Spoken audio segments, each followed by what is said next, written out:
നിത്യവും ചെയ്യുന്ന കർമ്മഗണഫലം കർത്താവൊഴിഞ്ഞു മറ്റന്യൻ ഭുജിക്കുമോ? താൻ നിരന്തരം ചെയ്യുന്ന കർമ്മങ്ങൾ താൻ അനുഭവിച്ചിടുകെന്നേ വരൂ.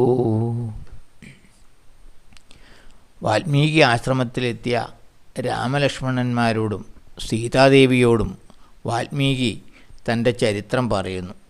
കാട്ടുവഴിയിലൂടെ സഞ്ചരിക്കുന്ന മനുഷ്യരെ ആക്രമിച്ച് അവരുടെ സമ്പത്ത് കൊള്ളയടിക്കുന്ന രത്നാകരൻ എന്ന കള്ളനായിരുന്നു താൻ. ഒരിക്കൽ സപ്തർഷികൾ അതുവഴി വന്നപ്പോൾ അവരെയും ആക്രമിച്ചു. അപ്പോഴവർ ചോദിച്ചു, നീ എന്തിനാണ് ഈ ദുഷ്കർമ്മങ്ങൾ ചെയ്യുന്നത്? അയാൾ പറഞ്ഞു, എൻ്റെ ഭാര്യയെയും മക്കളെയും പോറ്റാൻ വേണ്ടിയാണ്. അവർക്ക് വേണ്ടിയാണ് ഈ ദുഷ്ടകർമ്മം ചെയ്യുന്നതെങ്കിൽ ഇതിൻ്റെ കർമ്മഫലം അവർ കൂടി പങ്കിട്ടെടുക്കുമോ എന്ന് ചോദിച്ചു വരുവാൻ അവർ പറഞ്ഞു.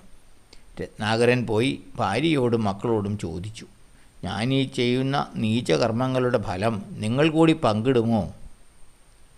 നിങ്ങൾക്ക് വേണ്ടിയാണല്ലോ ഞാനത് ചെയ്യുന്നത്. അത് കേട്ട് അവർ പറയുന്ന മറുപടിയാണ് ഈ വരികൾ. അവനവൻ ചെയ്യുന്ന കർമ്മങ്ങളുടെ ഫലം മറ്റാരും അനുഭവിക്കില്ല, അവനവൻ തന്നെ അനുഭവിക്കണം.